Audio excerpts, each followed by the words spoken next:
Hey guys, welcome back. And today I'm going to be talking to you about something called two-plane pitches, or pitches that move in more than one direction. Coach Phil made a really interesting observation when we were watching the St. Pete Clearwater tournament on TV a few weekends ago. And again, can't stress this enough.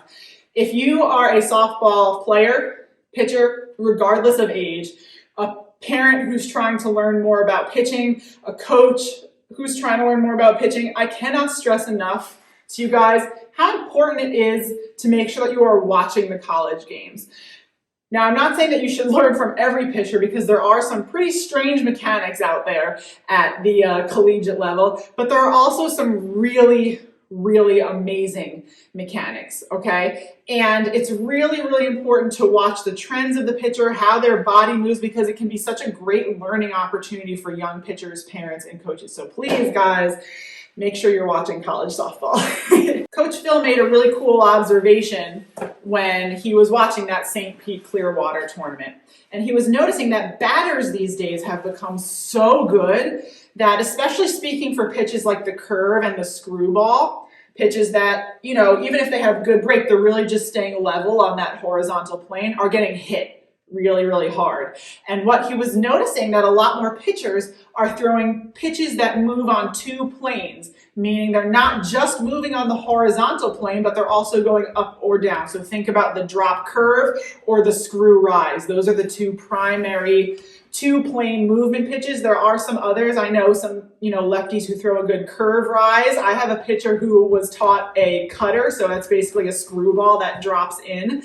But the most common ones are that screw rise and that drop curve. And what Coach Phil noticed was that the pitchers who were able to throw those two-plane pitches were much more successful, because now you have a pitch that's not just moving on one plane, it's moving in two different planes. So it's a lot harder for the batter to adjust. So if we talk about a straight curve, okay, what we're going to see is that pitcher is going to come off the rubber, nice square reach. He's going to have a little bit of a crossover step, pull down from that elbow. We're going to allow that hand to come out to the front of our body, and then we're going to spin sideways wrist action. I kind of like to tell my pitchers, imagine that you're like throwing a frisbee but into your body, and then the fingers go 5, 4, 3, 2, 1. We finish at the top of the pocket. So imagine that, you have a pocket, which women's clothing generally does not have pockets. Why is that? But anyway, so imagine that you have a pocket. There's a top of the pocket and a bottom of the pocket for a straight curve. We're going to finish at the top of the pocket. If you want to incorporate a drop curve, it's actually really easy, especially if you know both a drop and a curve. You're essentially going to do the exact same motion in your pitch, but instead of keeping the palm up and finishing at the top of the pocket, you're going to start to turn that hand over and finish at the bottom of the pocket. So I don't have pockets, but I have top of my shorts, bottom of my shorts. So regular curve, drop curve. And you want both wrist and finger actions for both the curve and the drop in there. So that's a really great pitch. The drop curve, honestly, to me is such an underrated pitch because it's so effective against so many batters, especially slappers. Think about what the goal of a slapper is. The goal of a slapper is to start moving towards first base. Got to keep your feet in the batter's box, obviously. But her goal is to extend her bat so that she can hit that ball to the opposite side of the field, so the third base side, to give her the greatest chance of being safe. If you're coming at that slapper with something that's dropping and coming in, you're going to either totally jam her and have her swing and miss, or you're going to take away her ability to get that ball to go to the opposite side of the field. So drop curve, totally underrated pitch in my opinion. I absolutely love to teach it to my pitchers, and a lot of my pitchers are really successful with it. Now the other one is the screw rise, another pitch that I really love because it's great at jamming big right-handed batters.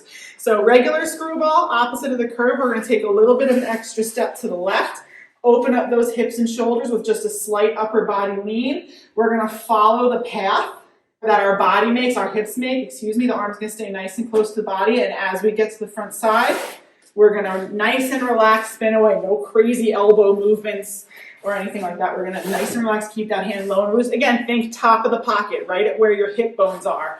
You're going to keep that hand level. I like to tell my girls, thumb points away as you go to deliver, nice and relaxed.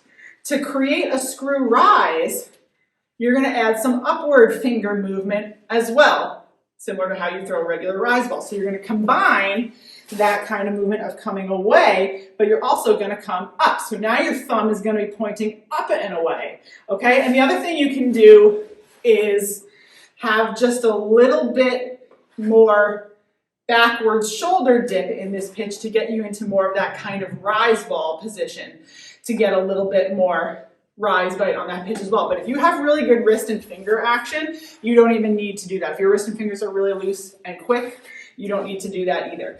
But love throwing a screw rise to those big right-handed batters who really want to just like extend their bat and take that ball over the center field fence. If you have a pitch that really breaks up and in right under their hands, a lot of times they swing just to defend themselves.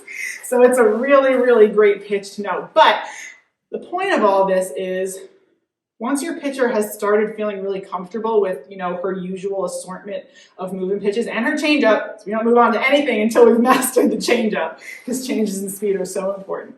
But once your pitcher has really started to feel comfortable with, the movement pitches she's mastered, try adding in a two-plane movement pitch if she's ever facing like one of those really strong teams that just seems to be, stepping up in the box, trying to catch the pitch before it moves, or they're just having, an easy time with the straight plane movement, specifically on the horizontal plane, so straight curves and screwballs. Try adding in a screw rise, try adding in a drop curve, and I bet you'll see that the batters have a lot more difficulty adjusting to that pitch. I would love to hear you guys' comments on that. And I would love to start a discussion for those of you who are watching college softball, other things that you've noticed so far in the season as well.